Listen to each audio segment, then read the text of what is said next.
I want to compliment President Trump on being bold enough and strong enough to do something no president has contemplated in decades, Republican or Democrat, and that is to end the war in Afghanistan. We've been there for 17 years. We voted on a resolution initially that said that we would go after the people who attacked us on 9/11 and anyone who aided or abetted them. We did that. Today, there is no one living who attacked us on 9/11 that is free. There is no one living who aided or abetted the people who attacked us on 9/11. By any measurement, we are victorious. We killed bin Laden. We have disrupted the terror camps in Afghanistan. Is Afghanistan a mess? Sure, it's a mess. It's always been a mess and always will be a mess. But now our mission has changed to nation building. I want to compliment President Trump for being bold and brave in saying enough's enough. Let's spend that money at home. We spend $51 billion a year in Afghanistan. That money could be spent at home. I've got 3 members of my family in the military. I don't want them to go to Afghanistan. Every one of our political and military leaders, Republican, Democrat, and Independent, will tell you there is no military mission in Afghanistan, and yet we stay. Some of the very same people who say we have no mission in the next breath say we need to send more troops there. We sent 100,000 and we completely had victory, and then they came back as our troops came down. Are we to send 100,000 and keep them there forever? This resolution is an insult to the president, and I will oppose it. This resolution is put forward by Republicans who say to President Trump that you are leaving precipitously from Afghanistan. How do you leave precipitously after 17 years? 17 years. We are no longer fighting anyone who attacked us on 9/11. The people we are fighting were not even born when 9/11 happened.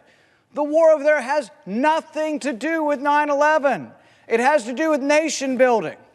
And I'll tell you what one Navy SEAL told me that I met a year or 2 ago. He says, we'll go anywhere, we'll kill our enemy, we'll do what you ask of us. But the mistake is when you ask us to stay, plant the flag, and become policemen. They don't want to be policemen. Our military do not want to be the policemen of the world. We fight when we have to, and we should come home. That money should be spent here at home. I completely and vigorously oppose this condemnation of the president. They say we're leaving precipitously. We've been there 17 years. The same people, the War Caucus, and they're on both sides of the aisle, will also tell you if you announce that you're leaving in 6 months, then you're telegraphing to the enemy that you're leaving. So they don't want us to leave precipitously, but they don't want us to leave in a planned way. They've left us no way to leave. People talk about bipartisanship. What is the one thing that brings Republicans and Democrats together? War. They love it. More the better. Forever war. Perpetual war. We're spending $51 billion a year in Afghanistan. We spend it on luxury hotels that are half completed. The contractors have run off with the money. One of the hotels that sits across from our embassy serves as a place for snipers to shoot at our soldiers. We have to now patrol this half-built hotel where the guy who was building it ran off with the money. The government we supported, the Karzai government, for a decade, grew more poppy than anybody in the world. The guy's brother was a drug dealer. His other brother was a thief and ran off with money. Is it any wonder that the Afghan people turn away from the government we've given them? It's time to declare victory and come home. This resolution, like so many resolutions, could be misinterpreted as another affirmation that we stay forever. So I also support language that should be added to this resolution that says, nothing in this resolution is to be construed as an authorization for war. Why? Because we had an authorization like this that didn't give power to the government to commit war about Libya. It was passed on a Thursday evening when many members were traveling back to their states, and President Obama at that time used it and said, oh, everybody's in favor of the new war in Libya, which also turned out to be a disaster. With regard to the troops in Syria, President Trump said, I will defeat ISIS and we will come home. Now the people are changing the mission. They say, we have to stay there till the Russians leave. We have to stay there till the Iranians leave. They've been there a long, long time. They're not leaving. That means we stay there forever. We have 2,000 troops compared to tens of thousands of other troops, compared to a couple 100,000 Turkish troops along the border. Do we really want to be involved in another enormous land war in the Middle East? To what end? The great irony of this is that the War Caucus, on both sides, Republicans and Democrats, those who will not ever let the soldiers come home, the great irony is typically they vent their anger and say the president has unlimited power and how dare Congress get in his way with regard to war. Here's the irony. We now have a president that wants to use his power to come home, and they're stepping in and saying, oh no, we need to make sure he's consulting with Congress because we want to stay at war forever, and the president wants to bring troops home. So this is a resolution to condemn the president for trying to bring troops home for the first time in 17 years. What are we spending the money on? $51 billion a year. We've spent over $6 trillion between the Iraq War and the Afghan War, $6 trillion. But the $51 billion a year we're spending in Afghanistan, luxury hotel. We spent at $45 million on a gas station. I think it was about $90 million on the hotel, $45 million on the gas station. Do you know what kind of gas they pump? Natural gas. How many people have a car in America that runs on natural gas?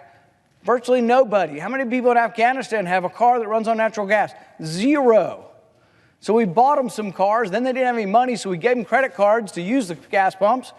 I sent my staff to see if the gas station even exists. They couldn't get there because it's too dangerous. After 17 years, you can't travel more than a few blocks in Kabul except without helicopter warships and an escort of dozens of Marines. It's completely a disaster. More poppy was grown there last year than in any recent year. And the people say, we shouldn't give up. All we have to do is send more soldiers. All we have to do is fight longer. When are they going to fight? They have 300,000 people in their army. When are they going to fight? If they want their homeland, stand up and fight for it. I'm tired of America always doing everybody else's fighting. I'm tired of America always paying for everybody else's war. People say, oh, well, they might come and attack us. We should be prepared. We should have robust intelligence. We should know what's going on, and we should disrupt terrorist camps if we have to. But every person out there who believes in this radical Islam, this radical jihad, is not coming over here. Every misbegotten village in Africa is not a threat to the United States, and that's the debate we should be having.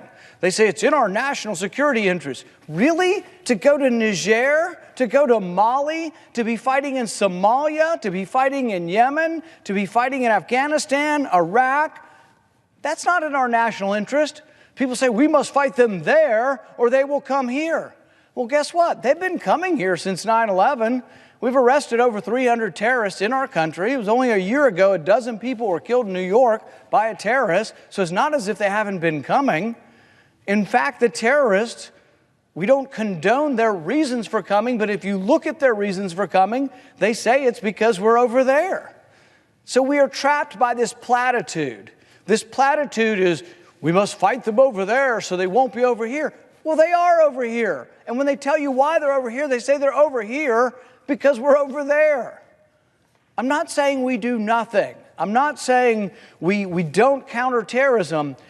But I will tell you that some remote village in Yemen where we swoop in at night and kill 15 people, including women and children, that when we kill those 15 people, the surrounding neighborhood and countryside for 100 years will speak through an oral tradition of the night the Americans came. Ultimately, Islam must police Islam. They are never going to accept Americans coming in and telling them how to live or how they should behave or getting rid of even bad elements among them. They need to step up and do it. So we've taken 99% of the land back from ISIS, but that's not enough. People say, they're still suicide bombers. Yes, there will be suicide bombers in the Middle East till the end of time. If we're waiting till there are no suicide bombers in the Middle East, we will wait forever. Can the people there do nothing to take care of themselves? Is there nobody there that can stop the 1% from coming back? Will people not step up and fight their own war?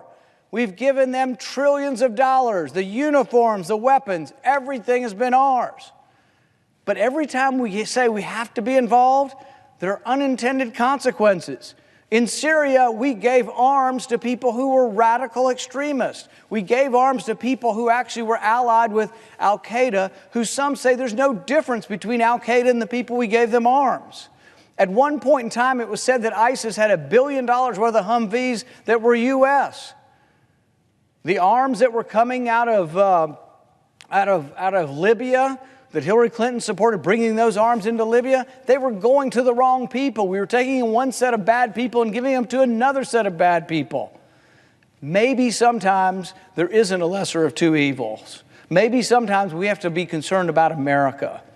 What I'm saying with this resolution is, I'm for replacing it completely and saying to President Trump, we think you're doing a great job, and thank goodness for being bold enough to say it's time to start thinking about America first.